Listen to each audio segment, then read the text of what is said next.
Hi and welcome to another tutorial from Homs, and in this tutorial we're going to be looking at the Minetype text intro tutorial. OGs of the channel will recognize this illustration from a tutorial done in Inkscape 5 years ago. And in this tutorial we're going to show you how I did the motion graphic to accompany that, specifically the typographic section in that motion graphic. So let's go ahead and set up our scene.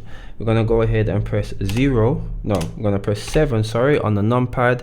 We're going to go ahead and hit Control Alt and 0 to set the camera to the view that we've just put the 3D scene to. We're going to delete the default cube.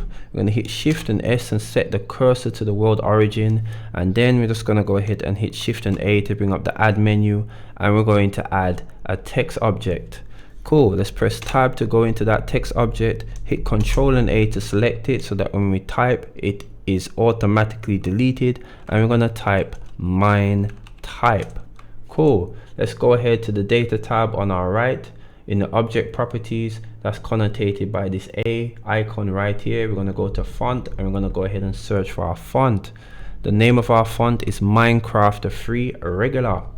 Cool, so if you want that font to follow along, you can download it yourself, or you can check the link in the description where I'll provide you the link directly to this free font. Cool, so let's go ahead and center it, and let's scale it a bit just with S and X. Then I'm going to go ahead and convert this to a mesh. I'm going to press F to bring up the operations search menu, and we're going to search for the operation convert to mesh. And we have it at the top here because I use it regularly and I use it recently, but for you, you may have to type convert to mesh and it will come up. So it's going to click that. I'm going to press tab, and we can see it is indeed a mesh and no longer a text object. We're going to press A to select all the vertices, and we're going to press X to bring up the delete menu, and out of that menu we're going to choose limited dissolve, and this will help us to get rid of some of the complex topology created by the convert to mesh. Now that we have that, we're going to press 1 on our numpad, and we're going to press tab to go to edit mode, and we're going to press E to extrude. That way we can see the extrude on the Z. Let's bring it down to something like here. This looks good, and I'm going to press tab on the keyboard just to come out to edit mode. I'm going to press 0, and let's see what we got. Next, we're going to rotate this text on the x-axis, so we're going to hit R, and then we're going to hit X, and then we're going to hit -42, and that's going to rotate the text to where we want it to. You can also navigate to the transform properties and set the rotation there. Next, we're going to go ahead and go to the select option. We're going to open edit and then go to select mode edges. Cool, because we want to pick these edges here because we're going to go ahead and bevel them. Cool, just basically picking all of the bottom edges here of each of the type, holding shift while we select it, so we can just do one bevel and done. Good, one bevel and that's it, and we have it here. So let's go ahead and just deselect that. We have it here, so let's go ahead and see if we can just bevel some of this now. I think I see it. Yeah, let's just get rid of that actually, because these shouldn't be beveled. Cool, I'm gonna hit Control and B. Cool, should have zoomed up so you can see it, and we're just gonna pull the mouse button to increase the radius of the bevel, and we scroll the middle mouse button to increase the divisions of the bezel, and I want it to have 3 divisions. I don't want it to be too big, so we're just gonna leave it at this, and I think this is okay. We have our beveled text. Cool, so in the next And the text now is all ready for the next part of the tutorial.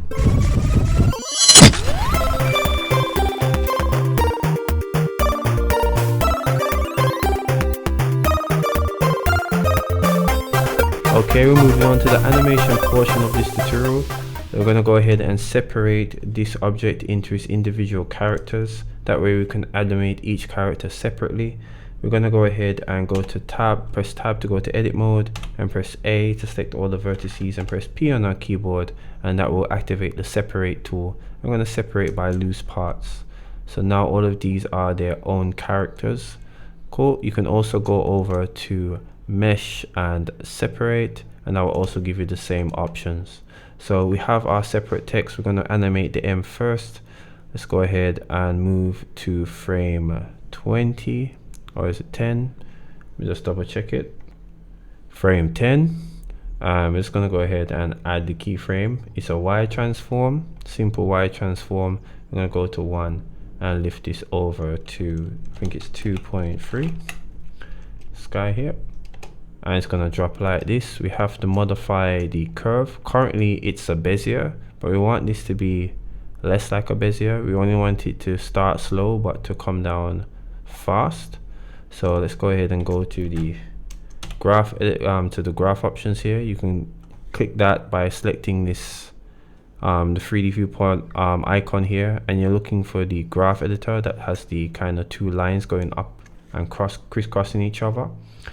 Cool. Then you want to go ahead and select all of the nodes here. We only have one animation, so this is easy to select with just A. You're going to press Del on your numpad, and that's going to zoom this up so that we can see the selection. And then we're just going to play about with the handle to get the effect that we're looking for. I'll also be showing you a graph with this animation as well, but we will be going through this, so that we can see what was actually done. What we really want to do is to have as straight a line coming down as possible, and that will give us the effect of this slam into the ground. Cool. Now for the follow through, this is good to me. So for the follow through, we're going to use the shape keys for the follow through. So basically, as it hits the ground, we want the M to compress from the top, similar to how we press a button on the keyboard and it's going to compress. So we're going to create a shape key to create that effect. So let's go ahead and take a look at that. I'll also show you the graph for the shape keys in this section, so you can see the animation for yourself. Cool. So we're just going to go ahead and go to the shape key option. You can find the shape key by going to the data object properties and then navigating to shape keys. I'm going to click this plus button twice. I've got a whole tutorial on shape keys, so I won't be going too much through that with you. Cool, but we are going to create them. And the next step, let's select the vertex selection here, and I'm going to go ahead and select all of these vertices that we see here. So just moving this mouse button so I can select them in one fell swoop. Awesome. We only want the top. You can also use face select, and that would also be good, but we only want the top vertices here. Don't want anything else. Go ahead and have them selected. Cool. With all of them selected now, let's go ahead and hit G and Y and just compress it a bit. Because we've already rotated it, right, it's going to go at a certain slant, so we just need to move the mouse around so that we can make sure that we have the compression that we want. Let's make sure it's a decent level of compression, and I think this looks good. Awesome. I'm just going to press tab. So now when it hits the ground, we're going to have it compress and come up. So let's go ahead and add the compression information here. I'm going to have it start 1 around frame 8, and then have it compress completely at frame 15. Cool. And have it release at frame 20. Awesome. So let's take a look at that. Yeah. Cool. And then basically we're going to do the same for all of these here. Now we can't link the shape key animation data, but we can link the transformation data and stagger it. So let's go ahead and just select all of these, select the M last, holding shift to select all of the characters at the same time, and we want to make sure the M is selected last. We're going to hit Control and L to go to linked data or link transfer data, and we're going to link the animation data. So all of them are going to have the animation with the transformation, and then we'll have to add it manually for all of these for the shape keys. So we're just going to do that and then come back. Alright, so we're back, and we just have to unlink all of these animations here together now because they're still linked together. So what we're going to do, we're going to hit Control and U or Shift and U. Alright, this is my shortcut. You have to actually go to Object Relations, and you're going to make single user and then move to Object Animation. I have it as Shift U. I think it used to be that, but they removed that, so you have to go there manually. Right. Or you can search for it in the menu operations drop down menu, which you can access by pressing F3. Cool. So what we're going to do here, each one, now that we've separated the animation so they're not connected, we're just going to stagger each one by 3, and that's what's going to give us the animation. Cool. And you can see already that the stagger is indeed working for the eye. Cool, let's stagger it and come back. Cool, just gonna do that for each one, just stagger it and come back. Okay, we've staggered them, and we can see we have the staggered text here. Awesome. So with this now, we need to add some camera shake. So there is some bit of movement from the camera, and it's a bit of Y movement and a bit of rotation. So let's go ahead and just move it to frame 25, and let's keyframe the X rotation and the Y location here. Let's go ahead and do the same, keyframe the Y location and X rotation. Cool. And then what we can do here is just GY and rotate along the X. Cool, something to this effect, and we get this animation here. So just rotating it back a little bit, and it brings it here. Also, let's go ahead and add a bit of snappy animation to it. So I'm just going to add a keyframe about at the frame 17 here, when the camera is about here. And we're just going to insert a keyframe on X and Y. You can do so by right clicking and just setting the keyframe, and then I'm going to select this uniform keyframe here and just bring it down to frame 8. This is a favorite technique of mine to get snappy animation. All right, I'll go through that in more detail in a separate tutorial, but we do that right now, and that gives us this nice snappy camera movement. Cool. So the next part now is to add some camera shake. So we're going to go over to the graph editor. Let's go over to Y, and we want the camera shake to start about here. Yep, somewhere to the effect of here. Cool. And this is frame 10, and we want it to end at frame 25 where all the animation ends, I think.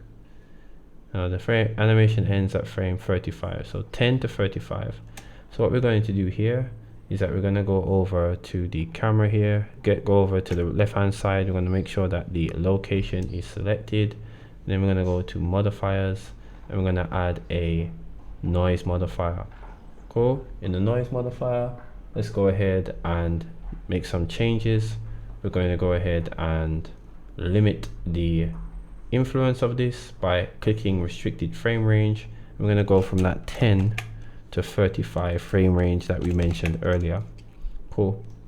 I also want it to blend in. That means it starts off lesser and increases as it continues, because as more things hit the camera or shake the camera, the shake becomes more intense.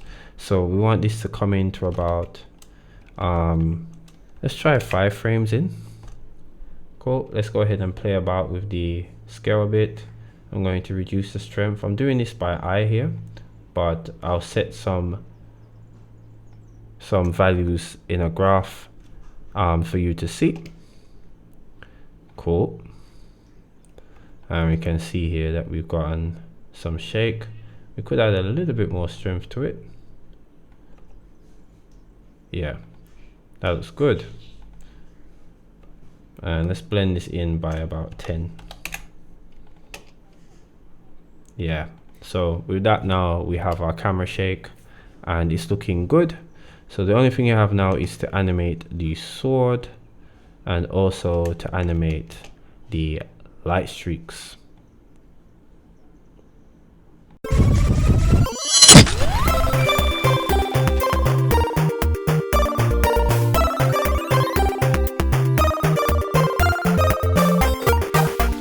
Alright, so we're moving on to the sword animation. So the first animation we're actually going to do is the shadow for the text, and then we'll move on to the sword animations. Cool, so for that, what we're going to do here, we're going to go into tab mode. We're going to select edit mode in our select mode. We're going to select this face here. I'm going to hit shift and D. Cool. Then we're going to hit and just put G and Z, or G and Y, sorry, just to move it up a bit.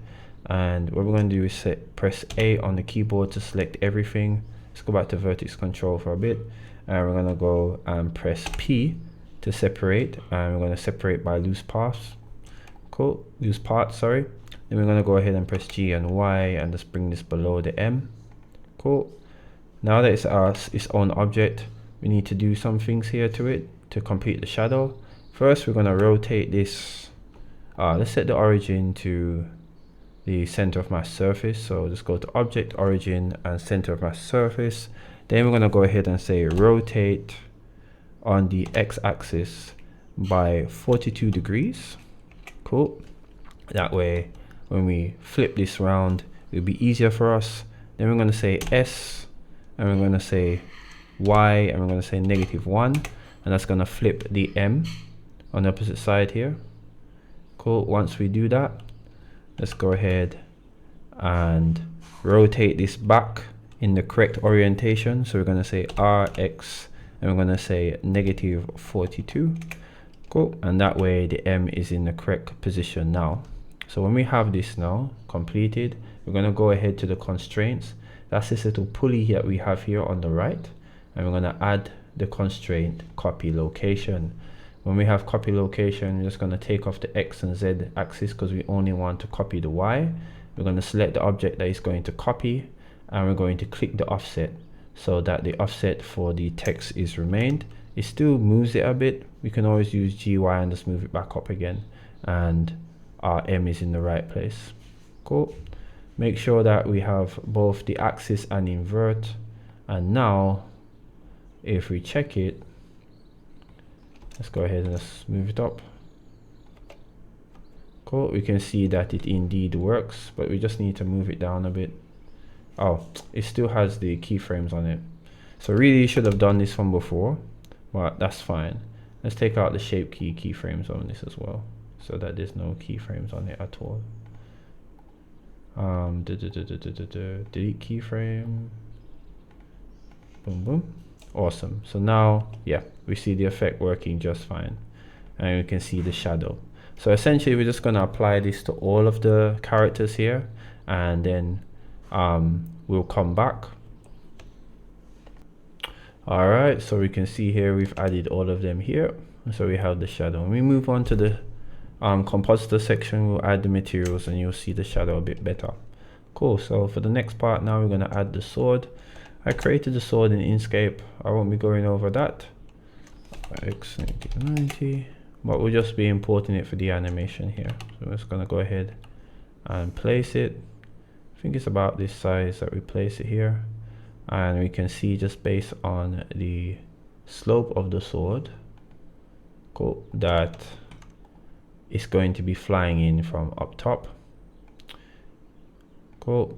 We've imported it on this frame, so let's go ahead to grease pencil and just put it on the correct frame here, or go to timelines, put it on the correct frame, So it starts at the beginning.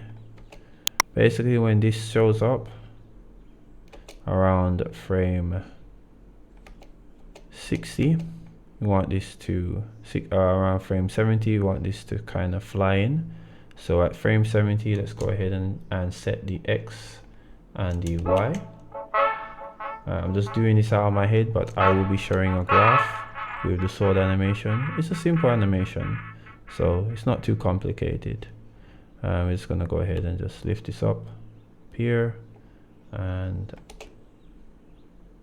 into the ground here.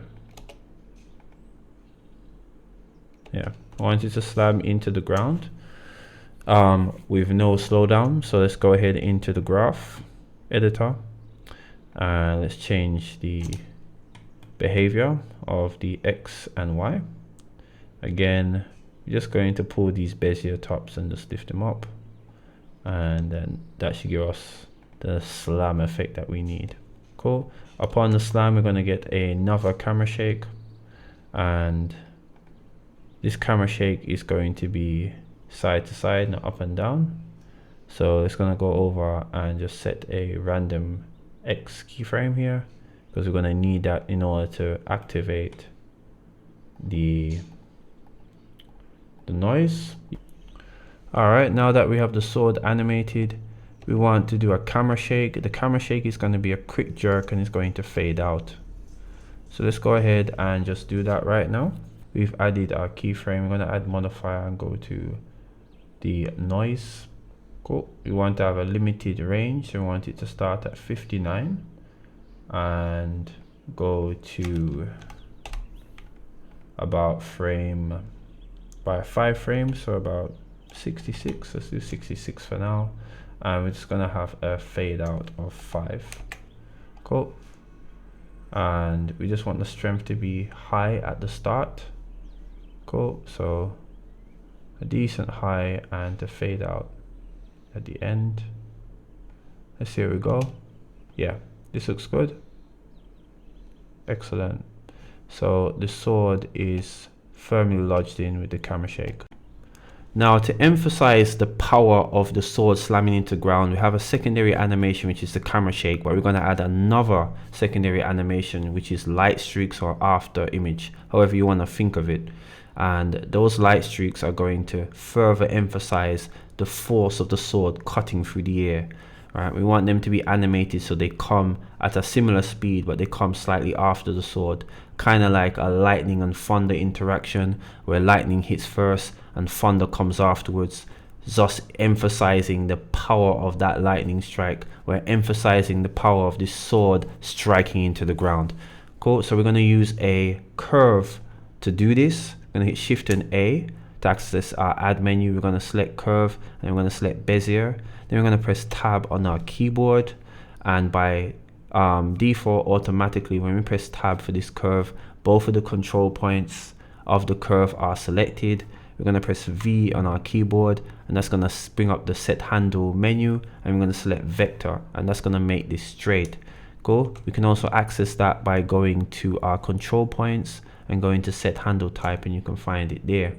Cool. With that, now let's go ahead and rotate this along the Z so it takes the same slant as the sword. We're going to rotate it by 45 degrees. Cool. And we're going to go ahead and give it a bit of thickness here. So we're going to navigate to the curve data options here. We're going to go over to geometry. We're going to go over to bevel, and we're going to go over depth, and we're just going to increase the depth. As you see, that it's going to increase the radius of the circle in a pipe fashion. And then we're just going to go ahead and in edit mode click the lines here such that they extend past the camera. Let's go ahead and just put G and Z just to bring it back behind the camera, and we can also give it a bigger thickness also. And I'm going to duplicate this because we want 2 light streaks that are slightly staggered, to help with the effect of the sword strike into the ground. Cool. So the animation of this is not via the actual curve itself. We're going to be using the shader material to animate this streak here. So we're going to go into the materials tab or the shader node tab to work this out. So let's go ahead and navigate there. The shader is this circle ball with, looks like a bowling ball with 2 dots in it. Cool. And we're just going to go ahead and bring this window up so we can see what we're doing. Let's go ahead and press new. Alright, and we're going to add in a couple of nodes here. The first node I'm going to add is texture coordinate. Cool. The second one is mapping, and this is going to be the node that we're going to animate here. Cool. The next one we're going to add is gradient texture. Cool. Then we're going to go ahead and add a ramp. Right, and next we're going to go ahead and add a emission. Cool. And we're going to go ahead and add a transparent. This is what's going to make the edges of the streak transparent. And we're going to go ahead and add a mix shader. Cool. And that will be the end of that. And we're going to join these nodes together. We're going to be using the UV. So the vector, we're going to change this to texture. We're going to be adding this to vector here, the color into the FAC. We want to put the alpha into the FAC here. We want the emission to go at top here and the transparent to go at the bottom. And we want the shader to go into the surface. Cool. Next, we're just going to go ahead and work with this a bit. We're going to add another here. We're just going to add another color stop in the ramp. Let's go ahead and zoom in so you can see it. So we have 3 color stops here. We're going to make this black white, and we're also going to make the middle white as well. Cool. We want to bring the alpha of this color stop down to 0, and you want to bring the alpha of this color stop here also down to 0. Cool. And you can see here it's done something here, but it's done the opposite. Cool. Then what we anticipated, we may have to flip it round. I think sometimes it does that, kind of flips it. So let me just go ahead and just do the opposite of this, just for making sure that we don't have a issue. Let's do the center alpha and the outsides white, and we can see here that we have indeed corrected it. Yeah, and we can see here it just works just fine. And now we have our light streak that we can animate, and we're just going to go ahead and link to this material here so that we have the same thing. So essentially now we can go ahead and animate this. We're going to go ahead and just create a new window, and we're going to add dope sheet, and let's go ahead and just animate this. We can animate this via the X. You can see we animate it via the X here. We're just going to use the same animation for both of the shaders, and then we'll stagger it by unlinking it afterwards. Let's go ahead and follow where the sword is coming from. Yep, it slams about here, and it takes about how many frames to slam? 56. It takes about 6 frames. So around 54 is when we want this to start. So let's go ahead and just move the x-axis up. Cool. And we want it to stop at 61. Cool. So come past and stop at frame 61. Set keyframe. So let's go ahead and take what that looks like. Yeah. So this looks alright. Cool. And then what we're going to do here is that we're going to stagger this now by unlinking it. So let's go ahead and hit Control and L, and not Control and L. Let's go over to Object. I'm going to go to Relations, make single user, and we're going to go to Materials. Cool. And with that now we can animate this separately. And let's stagger this a bit. And yeah, you can also give it a bit less of a stagger. See how it looks. Yeah, that's perfect. Cool. and then just have it disappear, because we have it showing here, so we can have it just kind of disappear afterwards. And that should be it for these. Alright, so we have that now. So for the next step now, we're going to create the cracks in the text. Cool. And to do that, so after the impact of the sword shakes the camera, creates line streaks here, and also cracks the text. So we're going to have another set of animations, and this is also done with the curve. So what we're going to do here is that we're going to create a curve. So go ahead, just put a 3D cursor here, and I'm going to go to the add menu, and we're going to add a bezier again. Cool. And this time around, we're just going to go ahead and hit WS with both of the points selected, and we want this bezier to be a poly.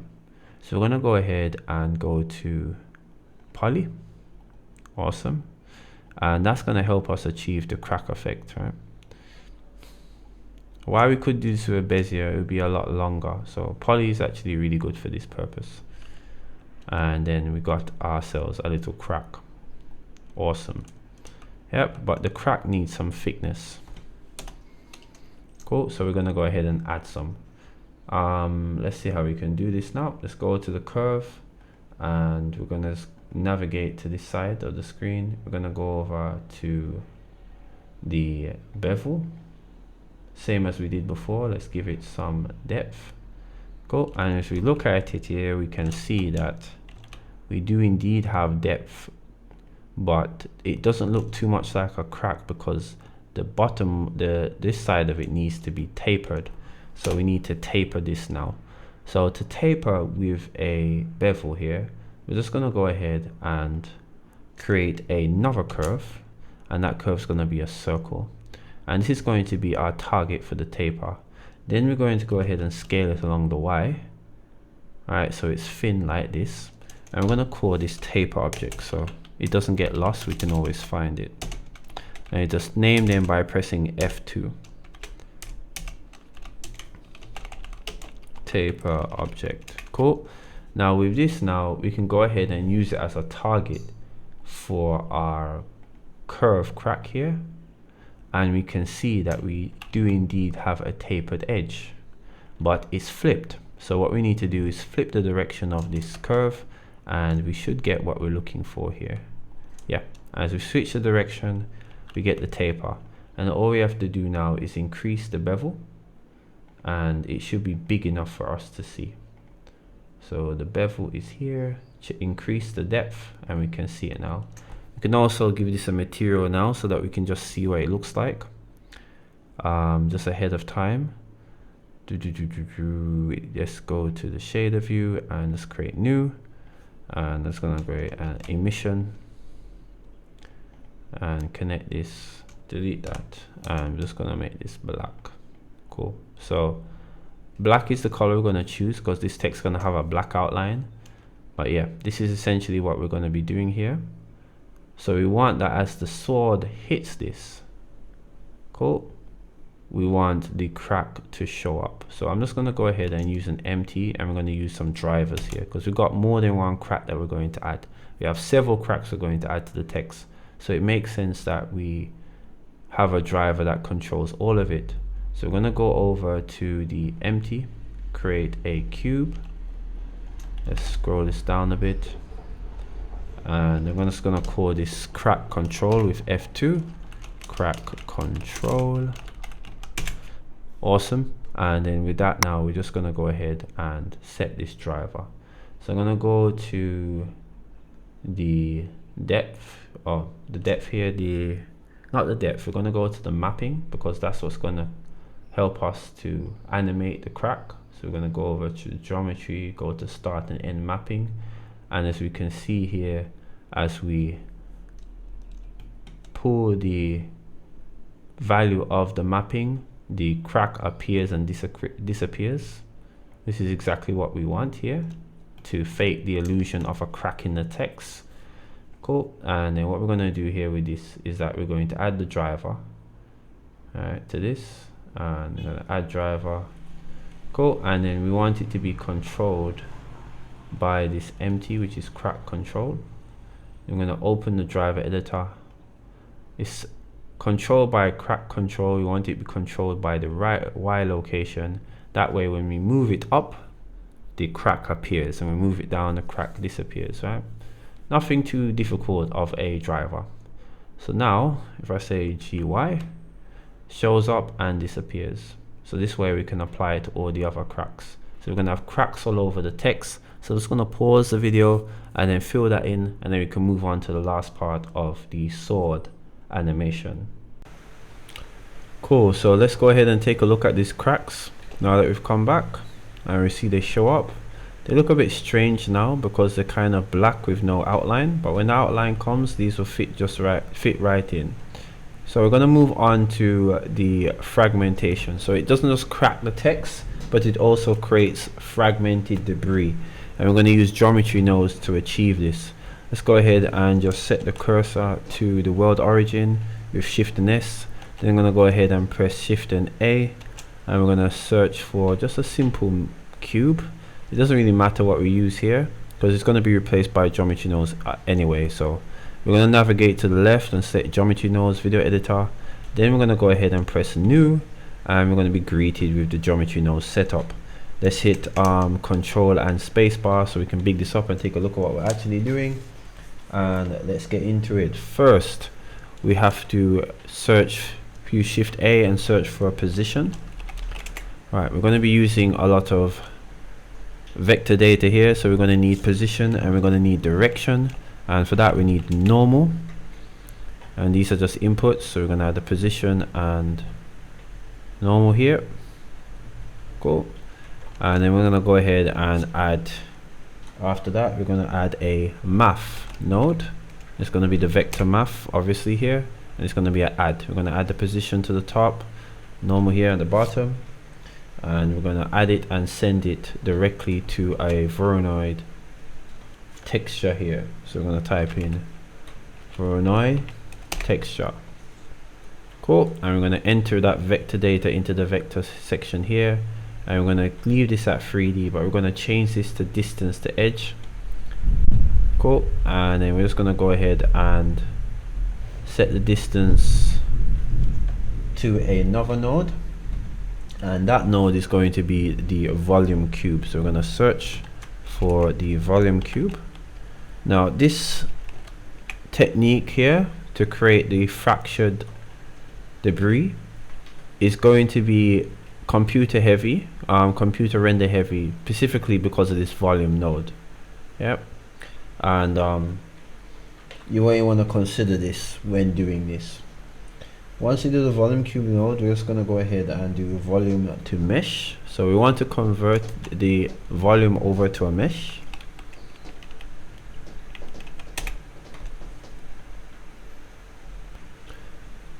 Let's go ahead and add that. That's going to convert the volume over into a mesh, and then we're going to select the grid, and we're going to give it a threshold of roughly 4. Cool, so 0.4, sorry. And then we're going to go ahead and add a scale elements, and that will be the last node. So we're going to scale the elements here, and we're going to enter that last node into the output here. Cool, I think I've got a scale of 3. I think it's about 3, but let's take a look and see what this looks like now. Let's hit control and spacebar. Let's take a look at what we have here, and that has indeed created these fragments that we see here, but the fragments are kind of small, so let's go ahead and scale it a bit. Cool, and let's scale in terms of the scaling the object itself. Alright, and we have some debris here. It's a bit more chalky than anything else, but we can definitely modify some stuff so that we have a different type of scale here. Alright, and then what we're going to do here is just simply animate this scale and animate the detail for it to disappear if we choose to. But we can go ahead and just simply just scale this out normally. Press 0 on our key numpad to see what we got here. Be good if it was a bit wider, but let's try and scale it up with S. Yeah, this looks about right. So when it hits this, we want this to expand outwards towards the camera. So we're going to go to the dope sheet here, and as it hits the text to create the crack, you want it to expand out. So let's go ahead and just expand it past everything else. So expand it about here, about 15, and then start it from here about 3, so it comes out here, and then we'll use the Z to carry it the rest of the direction out. So let's go ahead and just use the Z here and just keyframe this out. It's gonna all be very fast, so yeah, something like this. You can also stretch out if you really want to, but this looks about good. So what we want also is that we don't want this to show before it actually hits. So now we're going to use the detail to scale this thing and to get rid of the debris here, so that we can't see it until we really need to use it. So let's go ahead and do that now. Let's keyframe the detail about here, and we want the detail to show here, yeah, about this point here. So we just put this to 0.9 is good, and then have it show up afterwards to the 0. Cool. I'll leave a graph for you to see the animation, but right here we have the debris done, and it's looking really good. Cool. And this concludes the animation of the sword. So we have the text, we have the sword, and now we're going to move into the shading and the outline.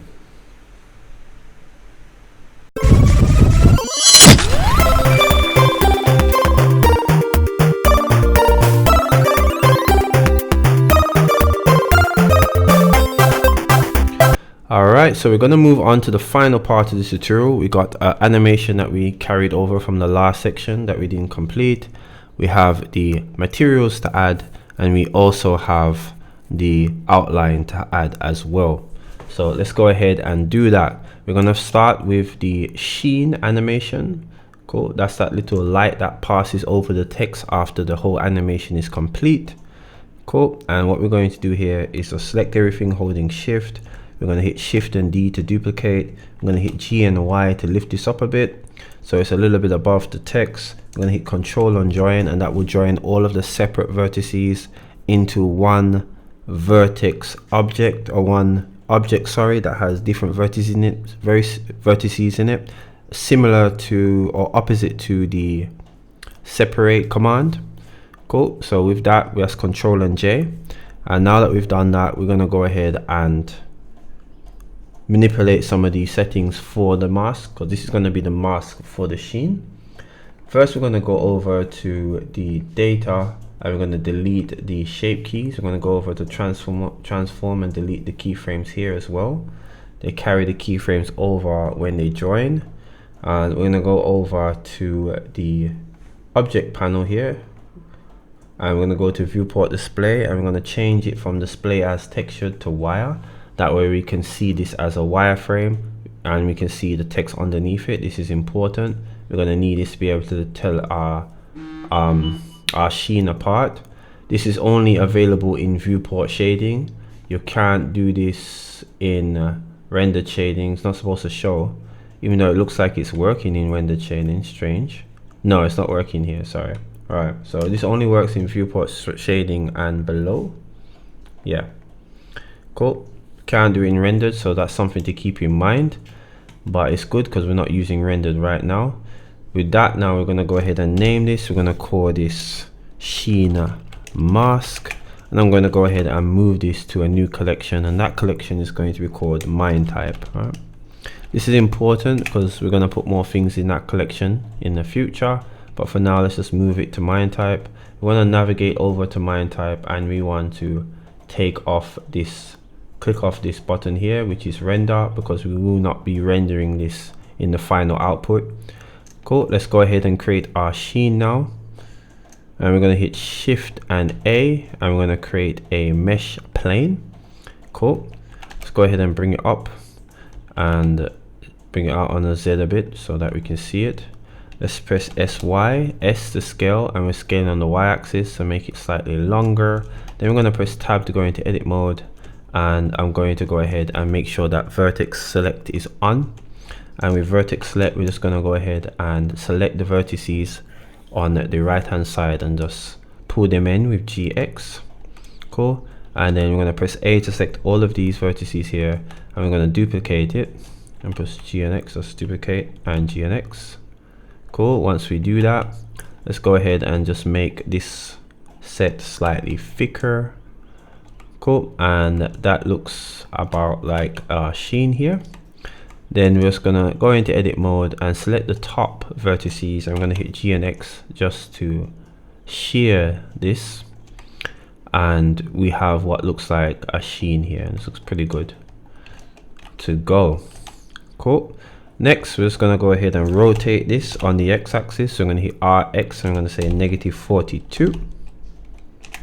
Cool. And with that, this is ready to be put under our sheen here. So let's go ahead and take a look at what we're seeing. I'm just going to hit G and X and bring it so that the boolean covers it, and that looks just about right. Sorry, the mask covers it, and now we're going to use the boolean modifier to mask out this sheen. Let's go ahead and just give it a material ahead of time actually. So just giving it a material of emission. Emission is automatically white, and we want the sheen to be white, so that's just fine. And we're going to go ahead and select the sheen, and we're going to go to modifiers. That's this wrench on our right hand side. We're going to add a modifier, and the modifier is going to be boolean. We're going to choose intersect. We're going to click our sheen mask. Awesome. And we're going to use fast here. Let's take a look at what we have. It's supposed to show somewhere. Let's see if we can see it any at all.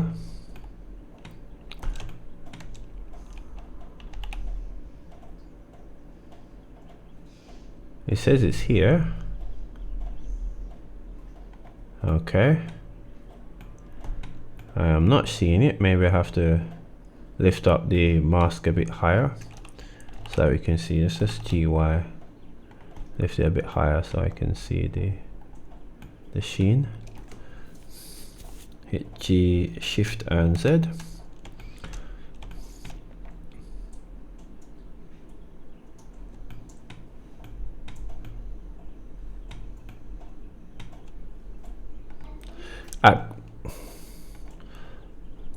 Alright, so I accidentally chose the text instead of the mask here, but we've corrected that.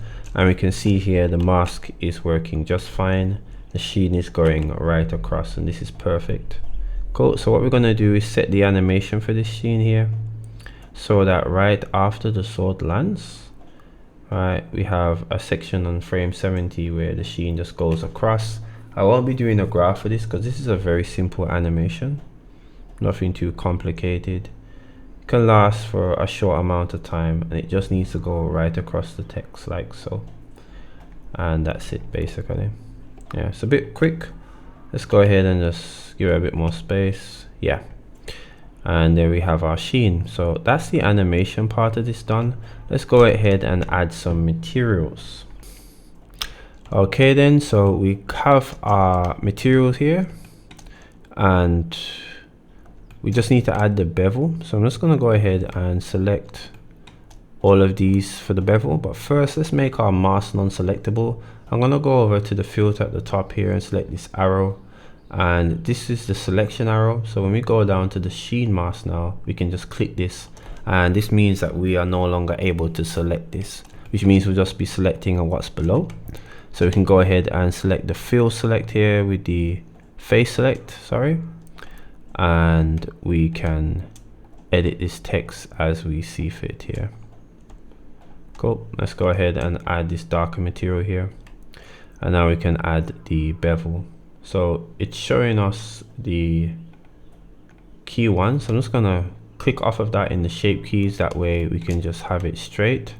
And we're going to demonstrate the bevel, how to animate this here, or how to color this in. I'm just going to use the box select B and to select these vertices here, not the faces. So I just want to make sure we're on vertex select again, and let's go ahead and just highlight these. Cool. And what we're going to do here now is just change these to white. I have 3 materials on this, so we're going to change the bevel to white, and we can see right here looks just fine. In fact, we can even go ahead and hide this mask so that we can see it a bit better. Yeah, that way we can see this a lot better here. And we're going to do the same basically for all of these here. We're going to highlight the bevel white, and we're going to color in the text with the materials. So let's go ahead and link to this, link materials. Cool. And now we can just select these here and begin to make the appropriate changes. Let's go ahead and select it.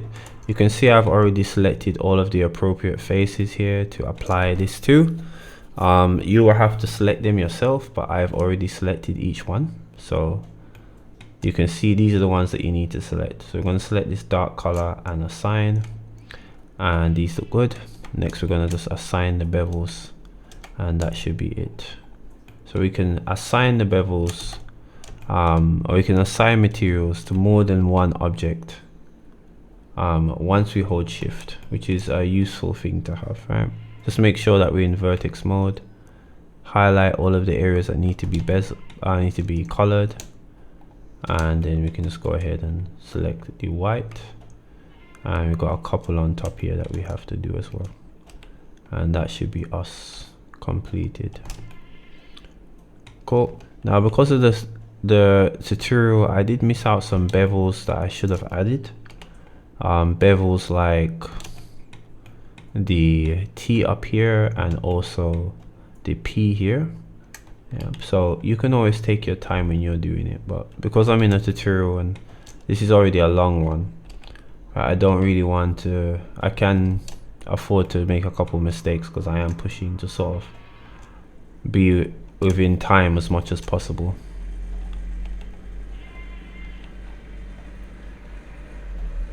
Cool. That should be it. Oh, we have the P to do there. So let's go ahead and just do the P and just assign it with this white material. Yeah. Cool. So let's go ahead and see what we got. It's looking great. And now we're going to move on to the shadows here.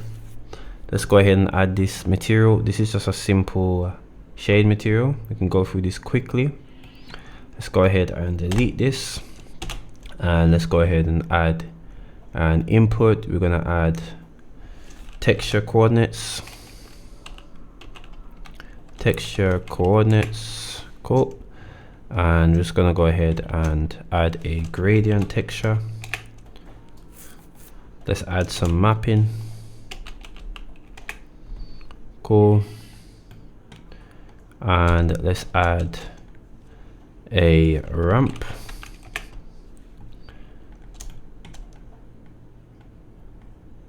Yep. And let's go ahead and add a transparency shader, and let's go ahead and add a mix shader too. Can you add this? Yeah, you can. Cool. Let's go ahead and add that. So the transparency as well, and let's add the color here, point, and let's, I think it's object we're going to be using here. Let's also search for a separate XYZ, so that way we only have one off of the vector. Cool. And we should be able to just pick one of these. Let's just go ahead and double check this. Yeah, sorry, we didn't have an output, so we can see we have it here where the white is colored in. And this is exactly what we want. Let's go ahead and just flip the colors for a bit. And yeah, something to this effect.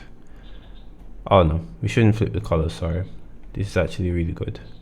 Let's just go ahead and make the white an alpha. Cool, let's add the alpha and the FAC here.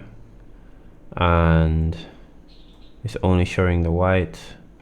Let's go ahead and just flip this then, such that it only shows the black. We can bring the Y down a bit so that we can actually see what's going on, and we can see we have the transparency here. Essentially, we just want to make this into a shadow with some transparency on it, and this looks really good. Cool. So we've added, this is the node setup. Let's put control and space basically here, and we're going to link all of these letters to this shadow here, so it has the same material. The only thing is that we have to set each to its own object, or else you're going to have this type of problem. So we're going to hit Control and L. We're going to go to, Control and L to link it, and we're going to go to relationships, make single user, materials. Cool. And now for each one we can sort of just focus on that, even though in general you should be, if you use generated, you wouldn't run into this problem. Let me just check it and see. Link to materials. No, you still run into the problem, so you still have to sort of adjust it based on each one. Not sure, I think not sure why it gives you such varied results. They shouldn't be giving so much varied results, but I mean, it is what it is. Sometimes these things do happen and you have to do a bit of manual work. Let's go. And this was not rotated. I think this wasn't rotated, you know, that's why I have this issue.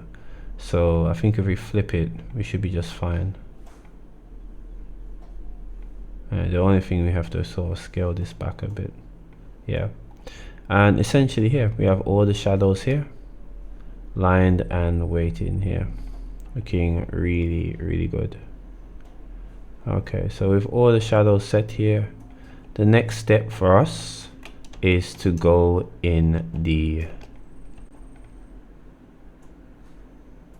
outline and sort out the outline now. So to do this, we have to put things into different collections. I've already done this in the outline text intro tutorial. That's part of the reason why I brought it out, because it's a complicated technique, so I won't be going through it too tough. You can always check that tutorial for the full rundown. It won't be as complicated as that, but I won't be going over it too tough. Basically, what we want to do here is separate the text and the streaks from the sword. So let's go ahead and just do that. Let's add these cracks. Just select all of them here. I wonder if this also selects driver. That would be cool if it did. No? But the material works just fine though. Cool. So we're gonna go ahead and move this to its new collection. I'm gonna call this collection curves. Awesome. And then we're gonna go ahead and just move the text itself and the sheen over to the collection that we created recently. So let's go ahead and press M. Let's move this to Minetype. Awesome. And let's move these to Minetype as well. Cool. We have these streaks here. I do want to move them to Minetype as well. And now we have some collections to work with. So if we knock out Minetype, you can see it doesn't show these. If we knock out curves, it doesn't show. Honestly, we should be looking at these should be added to curves, to be honest with you, but it doesn't make too much of a difference in the grand scheme of things. Cool. So our next step here is to add a view layer.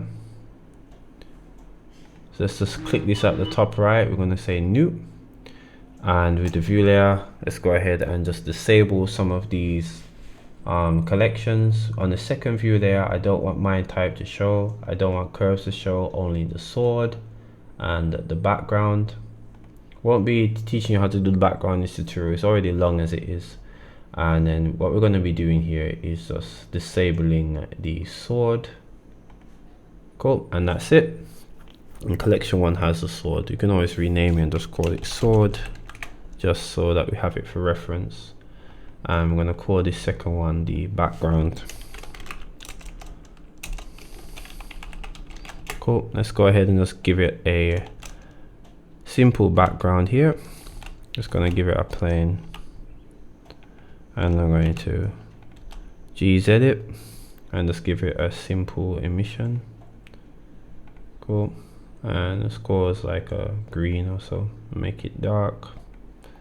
Awesome, nice and simple. Let's go over to and just move this to the background, sorry. So let's go ahead and move to background or sword right now.